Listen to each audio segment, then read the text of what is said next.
Age of Mythology Retold finally has some real news. During the New Year, New Age livestream, the developers went into superficial detail about what we can expect. You are welcome to watch the full stream or my live reaction via the links in the description, but in this video I will focus on the newsworthy highlights. Quick question before we dive in though.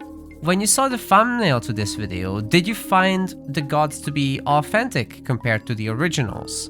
Here's the full-size cover art again. Age of Mythology Zeus is a very iconic piece of game imagery that I have seen literally all over Europe in the banners of shops and advertisements. I miss that art style. Let me know what you think. Anyways, a release date of 2024 was released on Steam, PC Game Pass, and to at least my surprise, Xbox as well. Absolutely awesome news for Xbox gamers, as I'm sure many will discover the game for the first time ever. I believe that the lack of a specified month or even quarter indicates significant uncertainty though. So I think it would be no surprise to see a delay to 2025. My advice is for the devs to take their time and do things right, not fast. During the livestream, we had confirmation that we are looking at a new iteration of the Bang engine and that all art is built from scratch. There was a kinda cheesy but also fun demonstration of the 3D models, AR style. During this we learned that upgrades result in visual changes for the given unit. This is great for readability and player convenience as you get used to it all. Apparently Titans also can now walk across water and are even better against buildings and walls than they used to be. That could be a little spooky for balance, as it might severely limit blocking their path to slow them down. We'll have to see this in practice. Unfortunately, there was not much more substance to the stream itself, but the Steam page is now up and you can wishlist the game. The pricing was not announced. Most notable is this Norse screenshot, which features what seems to be a javelin hero, as well as a new barracks type building. This likely implies that the additional units from the extended edition were removed. As long as the Norse have this ranged hero, I am more than happy personally though. That's an unacceptable gap in the roster with flying units like the Rock and the Stymphalian bird existing. In addition to the screenshots, the Steam page shares a new game modes addition, the Arena of the Gods. This is a sort of challenge mode that you can play alone or in co-op. The Chinese civilization is notably absent on all fronts. I guess back when the creative director at World's Edge, Adam Icegreen, said in a podcast that they'll improve upon the Tale of the Dragon DLC, he did not specify when they will do that.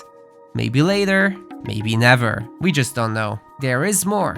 In an exclusive interview with PC Gamer, Ernest Yuan, the director of production at World's Edge, made very clear statements about Retold being much more than a definitive edition, stating that they're aiming to rebuild the game not as it was, but as it was in players' minds. Ambitious words, but what does it mean? As hinted before, they took the basis of the Age of Empires 3 Definitive Edition engine and made further advancements on that for this project specifically, such as ray tracing, as well as a larger population limit. So we'll have larger economies, but also larger armies, which totally changes the late game especially, which in the original had tiny armies for the most part. A larger army can break through defenses faster, so a bunch of towers may no longer force the battle to a standstill.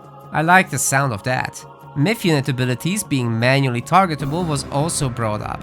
This is absolutely huge, and if used well, will make Myth units significantly more powerful, as you'll not waste abilities on random, irrelevant targets. It sounded like the ability automation was removed, but that word was not used. Lastly, we have yet another confirmation that god powers now have recharges. Mr. Yuan did not mention a cost to the god powers, but it's safe to assume there will be something on that front. Anyways, prepare for multiple rounds of Ragnarok with flaming weapons or chain ceasefires in never-ending large team games. Needless to say, I am very skeptical about this one and would urge the developers to seriously gate this with economy and cooldowns. Mr. Yuan also had several comments about how the changes they are making makes the game more fun to watch, and that he hopes they will grow our existing competitive scene and all aspects of esports. I find it interesting that he would be so direct about esports, As a tournament organizer myself, I obviously am super happy to hear this,